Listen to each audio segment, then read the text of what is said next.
Hello प्यारे बच्चों। कल मैंने पिछले वीडियो में तीसरे प्रश्न के 3 पार्ट बता दिए थे। अभी इसके 3 पार्ट और बाकी हैं। इस प्रकार के प्रश्न बहुत अच्छे हैं और आगे काम में आते हैं, तो आगे और समझते हैं। अब इसमें क्या दिया है, चौथा पार्ट। इसको प्रश्न नंबर 3 का प्रश्नावली 3.3 है, तीसरे का चौथा पार्ट पढ़ता हूं मैं। क्या दिया गया है इसको समझेंगे। देखिए क्या दिया है। एक नगर में टैक्सी के भाड़े में एक नियत भाड़े के अतिरिक्त चली गई दूरी पर भाड़ा सम्मिलित किया जाता है। 10 किलोमीटर दूरी के लिए भाड़ा 105 रुपए, 15 किलोमीटर दूरी के लिए भाड़ा 155 रुपए है। नियत भाड़ा तथा प्रति किलोमीटर भाड़ा क्या है? एक व्यक्ति को 25 किलोमीटर यात्रा करने के लिए कितना भाड़ा देना होगा? अब इस प्रश्न को मैं समझाता हूं तुम्हें। जैसे हम कोई टैक्सी, कोई गाड़ी किराए पर करके ले जाते हैं, कहीं जाते हैं, तो वो किलोमीटर के हिसाब से मिलती है कि 9 रुपए प्रति किलोमीटर या 10 रुपए प्रति किलोमीटर या 5 रुपए प्रति किलोमीटर। लेकिन इसमें ये कह रहा है कि टैक्सी किराए पर जब हम लेते हैं, बड़े महानगरों में जाएंगे तो उनका फिक्स है कुछ, तो 200 रुपए या 250 रुपए उनके जो हैं वो फिक्स हैं। उतने तो वो लेंगे ही लेंगे, चाहे आप 1 किलोमीटर जाओ या 2 किलोमीटर जाओ, वो फिक्स है। उसके बाद नियत प्रति किलोमीटर किराया है, 1 रुपया 2 रुपया जो कुछ भी है उनका। तो ये है कि यानी जो भाड़ा है उसमें एक तो नियत भाड़ा फिक्स है किसी भी उसका टैक्सी का, उसके बाद प्रति किलोमीटर किराया अलग है। तो इसमें ये पूछा जा रहा है कि एक व्यक्ति 10 किलोमीटर यात्रा करता है तो उसे 105 रुपए देने पड़ते हैं, और 15 किलोमीटर करता है तो 155 रुपए देने पड़ते हैं। अब इसमें हमें अलग अलग दोनों चीजें ज्ञात करनी है कि ऐसी स्थिति में उसका नियत भाड़ा क्या है, यानी फिक्स कितना लेता है वो, उसके बाद प्रति किलोमीटर किराया क्या लेता है, तो वो चीजें हमें ज्ञात करनी है। इस प्रश्न में 2 पार्ट दिए गए हैं। तो देखिए, माना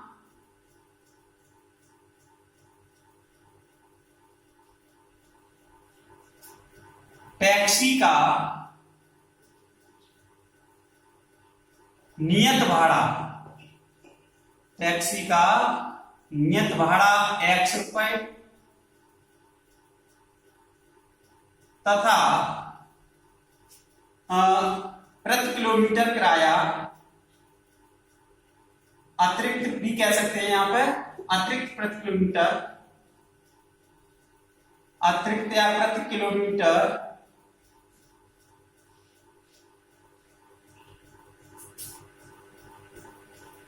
किराया या भाड़ा एक ही बात है, 22 रुपए है। ठीक है, ये मान लिया हमने। प्रश्नानुसार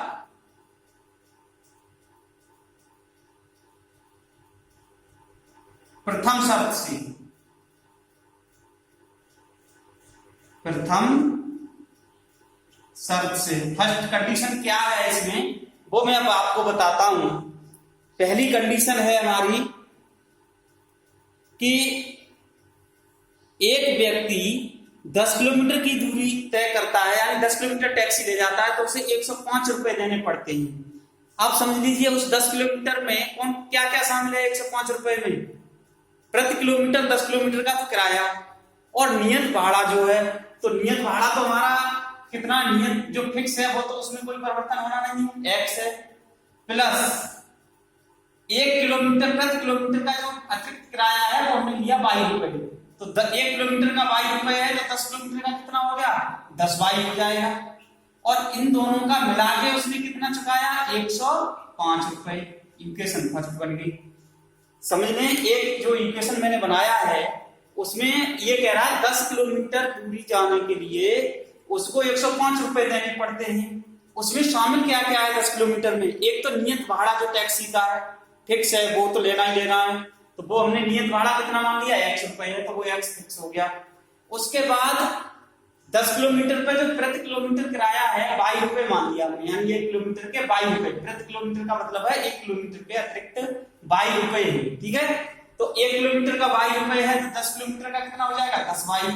और इन दोनों का जो योग है मिला के जो पैसे देने हैं टैक्सी वाले को, वो कितने दिए हमने, 105 रुपए। नियत भाड़ा प्लस 10 किलोमीटर का कुल भाड़ा, ये दोनों मिला के कितने हो गए, 105 रुपए। दूसरी शर्त क्या दी गई है हमें, दूसरी शर्त क्या है, अब इसको 15 किलोमीटर चलने पे 155 रुपया देना पड़ता है। देखो नियत भाड़े में कोई चेंज नहीं है, नियत भाड़ा हमारा एक्स ही है।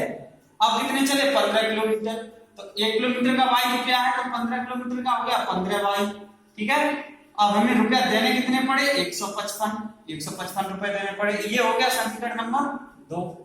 इन दोनों को हल करना है समीकरणों को, और हमें उसका नियत भाड़ा x का मान निकलेगा तो वो क्या होगा नियत भाड़ा, और y का मान निकलेगा वो क्या होगा प्रति किलोमीटर किराया हो जाएगा।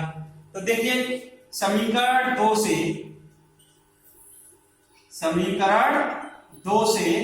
x बराबर हो जाएगा 155 माइनस 15y। ये हो गया x का मान, इसको मैंने डाल दिया समीकरण 3। x का मान समीकरण 1 में रख दीजिए, x का मान समीकरण 1 में रखने पर, ये x का मान समीकरण 1 में रख दिया हमने, तो क्या आ जाएगा, देखो x की जगह ये कितना लगाना है 155 माइनस 15y, तो 155 माइनस 15y कहां लगाना है इस x की जगह, प्लस 10y ये रहा, प्लस का 10y, क्योंकि x का कोई गुणांक तो है नहीं, ये क्या बराबर कितना हमारा 105 है। तो 155 माइनस के 15 है प्लस के 10y है, तो ये कितना हो जाएगा 155 माइनस 5y हो जाएगा, माइनस के 5 बचेंगे बराबर 105 आ गया। ठीक है, अब 5y माइनस का है उसको इधर भेज दें और 105 को इधर ले आए, तो 155 माइनस 105 बराबर कितना आ जाएगा 5y, ये आ गया। अब हमें यहां से क्या करना है, 5y बराबर कितना हो जाएगा 155 में से 105 घटा कितना बचेगा 50, तो y बराबर कितना आ गया 50/5, y बराबर आ गया 10, y का मान आ गया। अब y का मान निकालें, अब y का मान कहां रखते हैं हम समीकरण 3 में, y का मान समीकरण 3 में रखने पर, मैंने सभी प्रश्न जितने भी हैं वो सब एक ही मेथड में बताए हैं आप लोगों को, इसलिए इससे कि तुम्हें परेशानी ना हो, एक ही प्रकार से हम आसानी से उसको कर सकें। y का मान इसमें लगा दीजिए, तो x बराबर 155 माइनस 15 गुणा कितना है ये y का मान 10, 15y है, 15 गुणा y है, तो ये आ गया x बराबर 155 माइनस 15 का 10 में गुणा करेंगे 150, और x बराबर कितना आ गया 5। तो देखिए नियत भाड़ा कितना है हम लिख देंगे, अतः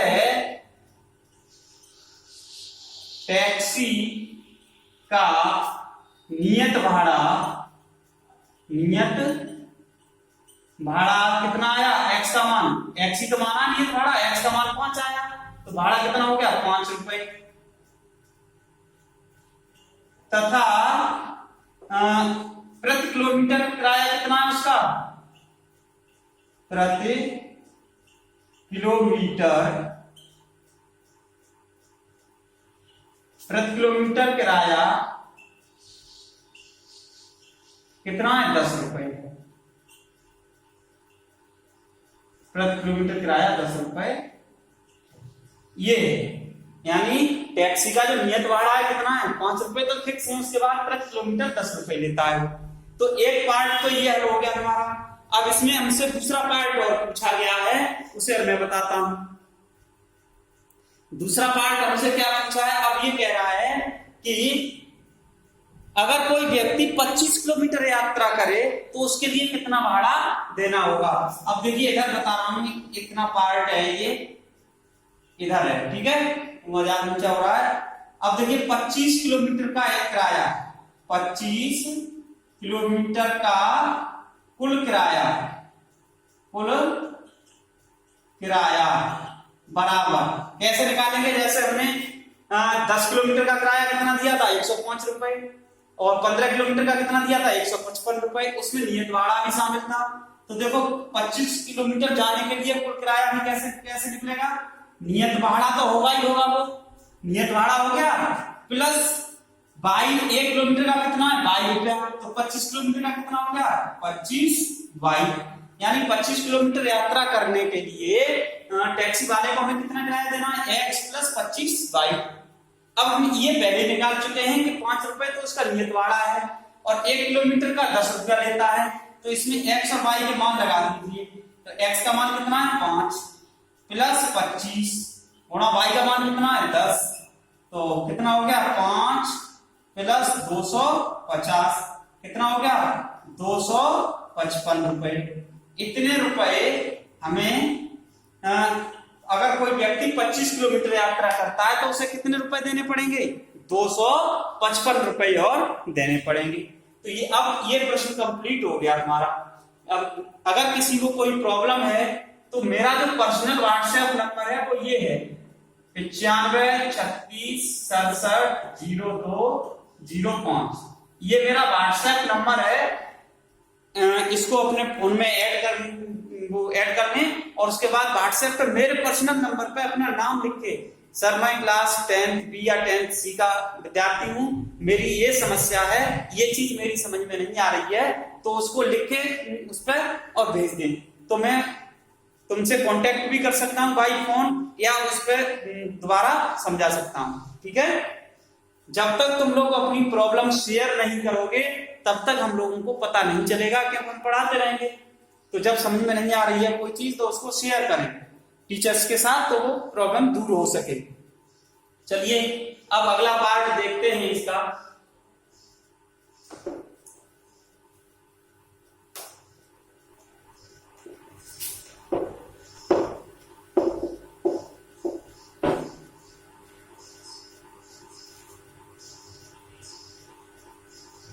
प्रश्न नंबर 3 का अगला पार्ट है हमारा पांचवा पार्ट है। प्रश्न पढ़ता हूं मैं, किताब पास में रखेंगे तो आसानी रहेगी आप लोगों के लिए भी। क्या दिया है, यदि किसी भिन्न के अंश और हर दोनों में 2 जोड़ दिया जाए तो वह 9/11 हो जाती है। यदि अंश और हर दोनों में 3 जोड़ दिया जाए तो वह 5/6 हो जाती है। वह भिन्न ज्ञात कीजिए। तो हमारे पास भिन्न तो है नहीं, हमें भिन्न ज्ञात करनी है। देखिए माना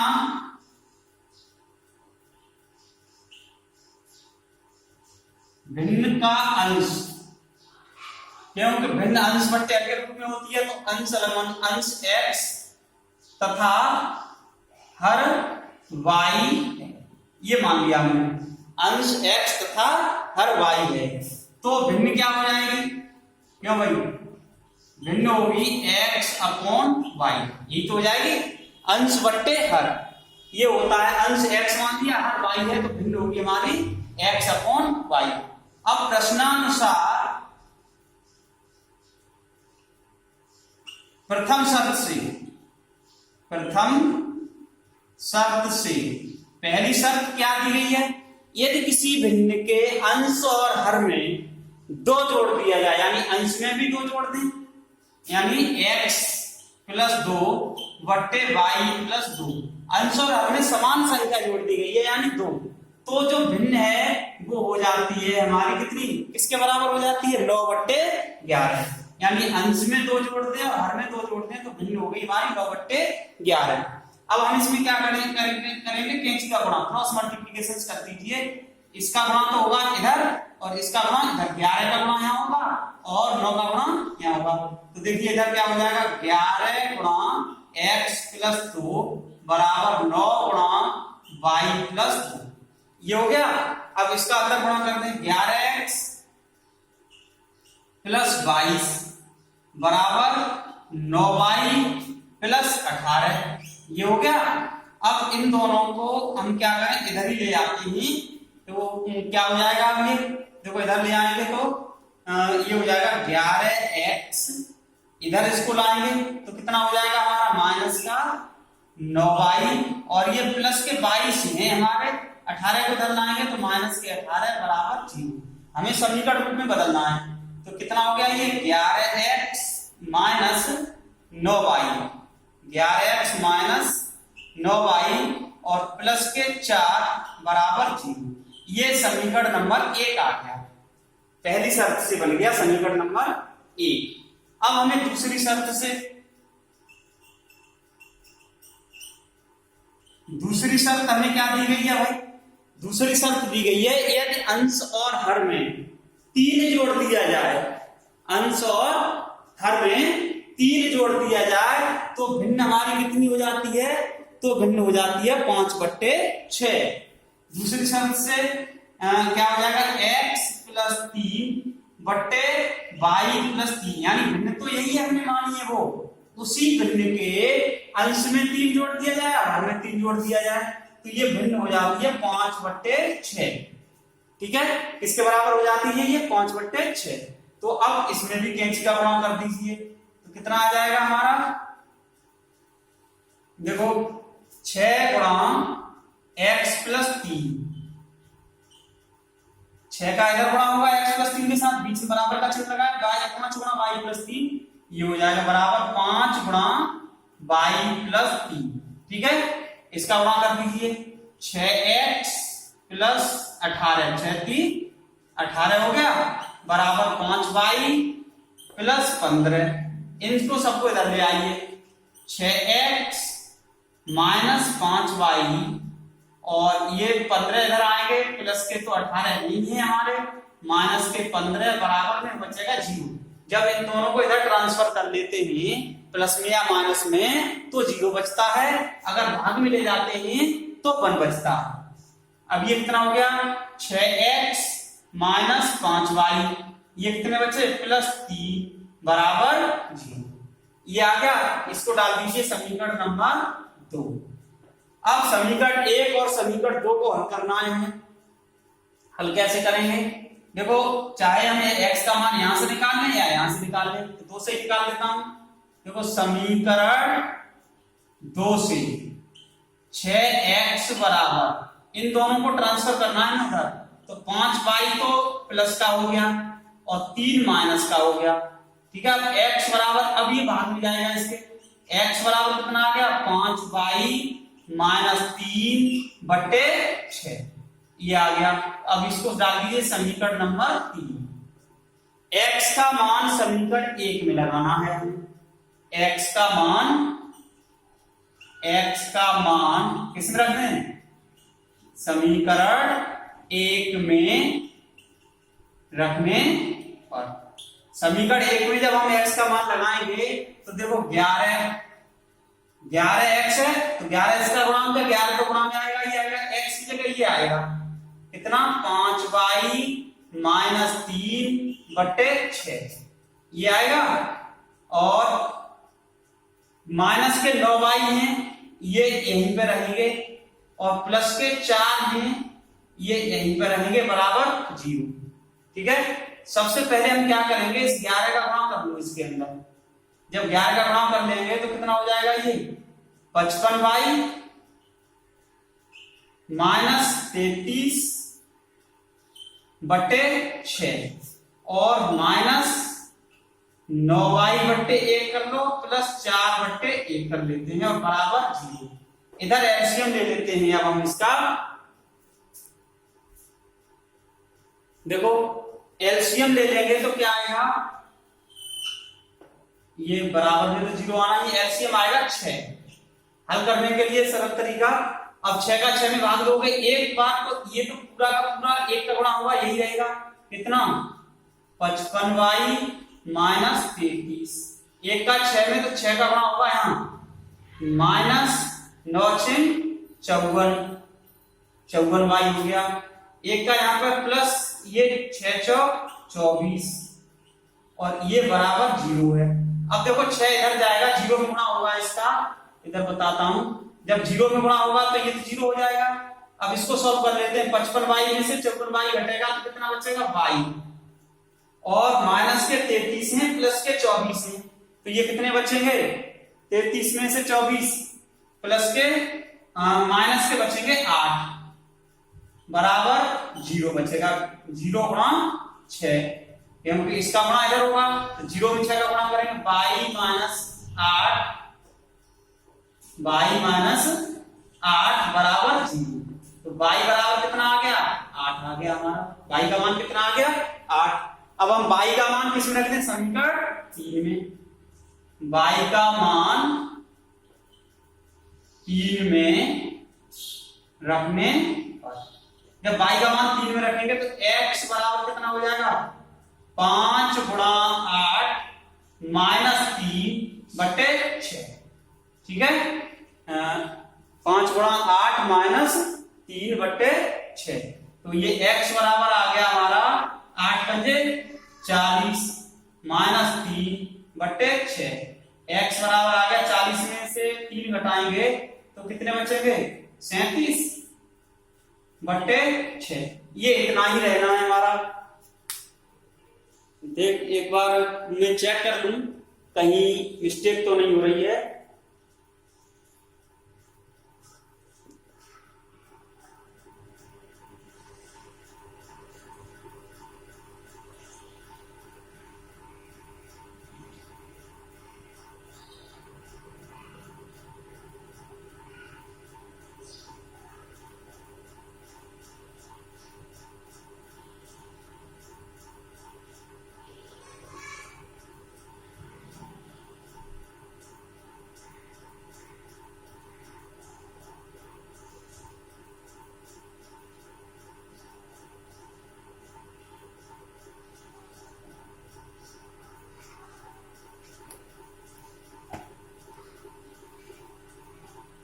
देखिए समीकरण सही बने हैं हमारे।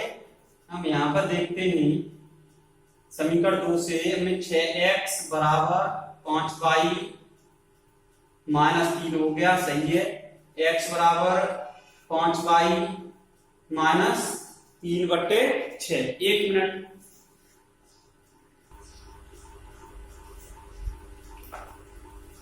हेलो स्टूडेंट्स, थोड़ी सी यहाँ पर मुझसे गलती हुई है। यहाँ पर घटाने में गलती हो गई थी, यहाँ पर भी मैंने चेक किया है इसको। तो देखिए इसमें क्या हम पकड़ में आया है, 24 माइनस के 33 में से प्लस के 24 घटेंगे तो 9 बचेंगे माइनस के। यहाँ मैंने 8 लिख दिया था, ये थोड़ी सी गलती है। तो यहाँ पे y का मान जो आएगा 9 और बराबर 0, तो ये y का मान 9 आएगा। कितना आएगा? 9।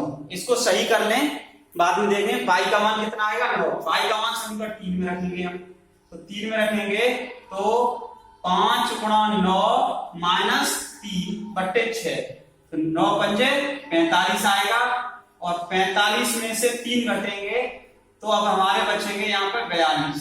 कितने बचेंगे? 42। तो x बराबर आ गया हमारा 7। x का मान कितना आ गया? 7 आ गया भाई। अतः भिन्न क्या होगी हमारी? अतः भिन्न हो जाएगी x अपॉन y है, तो भिन्न 7/9। y का मान 9 है, भिन्न कितनी हो गई? 7/9। थोड़ा सा वीडियो में छोटा सा टुकड़ा आप कंफ्यूज होंगे, यहाँ पे आके थोड़ी सी मुझसे गलती हुई थी, ये बाद में ही देख पाओगे, तो इसको रिवाइज कर लें। ठीक है, चलिए अब अगला प्रश्न हल करते हैं। एक प्रश्न और बचा है अभी, इसका एक खंड।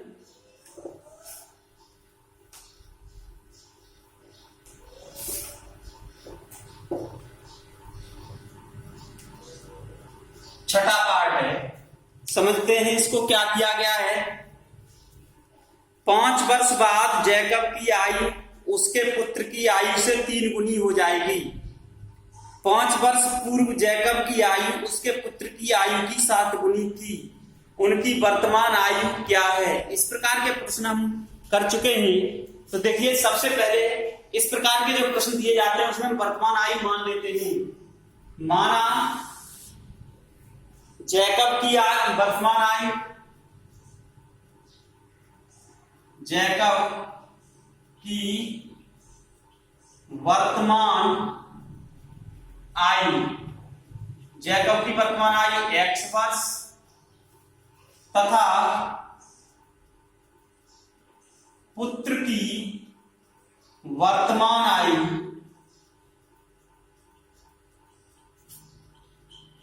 y वर्ष है। ठीक है, हमने मान लिया जैकब की वर्तमान आयु x वर्ष है, पुत्र की वर्तमान आयु y वर्ष है। अब प्रश्नानुसार पहली जो शर्त दी गई है उसको समझें। प्रश्नानुसार 5 वर्ष पूर्व, 5 वर्ष बाद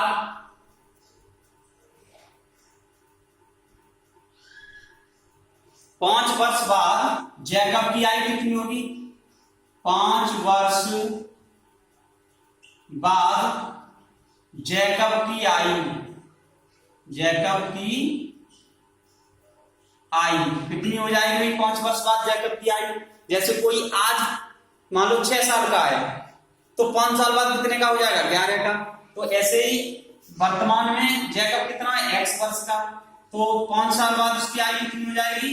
उसमें 5 जुड़ जाएंगे, x प्लस 5 वर्ष हो जाएगी। ठीक है। अब 5 वर्ष बाद पुत्र की आयु, 5 वर्ष बाद पुत्र की आयु कितनी हो जाएगी भाई? 5 साल बाद पुत्र की आयु हो जाएगी y प्लस 5 वर्ष। अब प्रथम शर्त से जो दिया गया है, प्रथम शर्त से ये कह रहा है कि 5 वर्ष बाद जैकब की आयु उसके पुत्र की आयु से 3 गुनी हो जाएगी।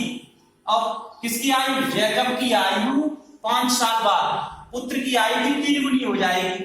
तो जैकब की आयु को पुत्र की आयु के बराबर करने के लिए हमें पुत्र की आयु को 3 गुना करना पड़ेगा, y प्लस 5। कितना गुना करना पड़ेगा? 3 गुना, तभी तो बराबर होगा। तो अब इससे एक समीकरण बन जाएगा हमारा x प्लस 5 बराबर 3y प्लस 15।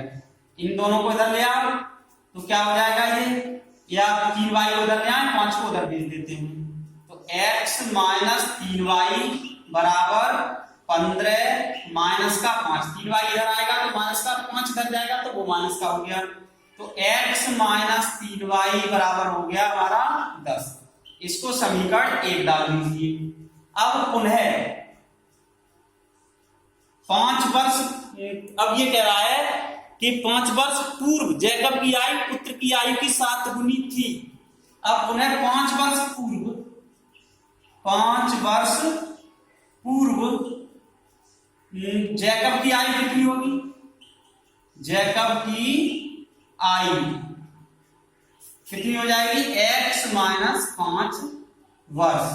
देखिए जब पहले की आयु किसी की निकालनी हो, आज से पहले की, तो उसमें से आज तक का जो पीरियड है वो घटा देंगे। वर्तमान में वो x वर्ष का है, जैसे आज में वर्तमान में मान लो कोई भी व्यक्ति 20 साल का है, अब 5 साल पहले उसकी उम्र क्या रहेगी होगी? तो 20, आज 20 साल का है तो 5 साल पहले तो 5 ही तो घटा देंगे, 15 साल की होगी। तो आज वर्तमान में जैकब की आयु x वर्ष है तो 5 साल पहले x में से 5 कम कर दो, उतनी रह जाएगी। और 5 वर्ष पूर्व पुत्र की आयु कितनी होगी? फिर 5 वर्ष पूर्व पुत्र की आयु कितनी हो जाएगी? y माइनस 5 वर्ष ये हो जाएगी। ठीक है, y माइनस 5 साल हो गया। अब दूसरी शर्त से, अब इसमें क्या दिया गया है? प्रश्नानुसार ये यहां पर लिखना है प्रथम शर्त से, ठीक है, और ये दूसरी शर्त लिखी जाएगी यहां पर, दूसरी शर्त से जो हमें कंडीशन दी गई है। अब ये कितनी थी? इसकी उम्र 7 गुनी थी पुत्र की आयु पे। तो पुत्र की आयु को बराबर करने के लिए x माइनस 5 बराबर 7 गुणा y माइनस 5 ये करना है। तो x माइनस 5 बराबर 7y माइनस 35। अब क्या करना है? हमें इसको इधर ले आए। मैं यहाँ पर समीकरण 2 को, क्योंकि हमें प्रतिस्थापन विधि से हल करना है, तो समीकरण को मानक रूप में नहीं बदल रहा, यहीं से x का मान निकाल रहा हूं और इसमें लगा देंगे। ठीक है, तो x का वो 5 इधर भेज दीजिए। x बराबर कितना आ जाएगा? 7y माइनस 35 और प्लस 5 हो जाएगा। अब ये आ गया हमारा x बराबर 7y माइनस 30, इसको समीकरण 2 डाल दिया। x का मान समीकरण 1 में रख दीजिए, x का मान किस में रखते हैं हम, समीकरण 1 में रखने पर x का मान समीकरण 1 में रखेंगे कितना है, 7y माइनस 30। x की जगह हमें कितना लगाना है, 7y माइनस 30, माइनस 3y ये है हमारा, माइनस 3y और बराबर में 10 दिया ही गया है। तो 7y में से 3y घटेंगे तो कितने बचेगा, 4y। ये माइनस के 30 ही इधर जाएंगे तो 10 प्लस 30 हो जाएंगे प्लस के, 4y बराबर आ गया 40। तो y बराबर कितना आ जाएगा, 40/4, y बराबर आ गया 10, y का मान आ गया। अब y का मान समीकरण 2 में रख दीजिए, y का मान 2 में रखने पर रख दीजिए, x बराबर 7 गुणा 10 माइनस 30, तो x बराबर 7 दाई 70 माइनस 30, तो x बराबर कितना आ गया, 40। ये x का मान आ गया। तो जैकब की वर्तमान आयु कितना हो गया, अतः जैकब की वर्तमान आयु कितनी मानी थी हमने, जैकब की वर्तमान आयु x, तो x का मान कितना आया, 40, तो कितनी हो गई, 40 वर्ष हो गई। ठीक है, जैकब की वर्तमान आयु कितनी हो गई, 40 वर्ष। और पुत्र की वर्तमान आयु कितनी हो जाएगी, पुत्र की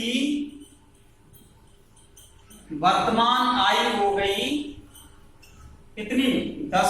पुत्र की वर्तमान आयु 22 वर्ष मानी, y का मान 10 है, तो ये हो गई 10 वर्ष। कितनी हो गई, 10 वर्ष। ये रहा प्रश्न आपका।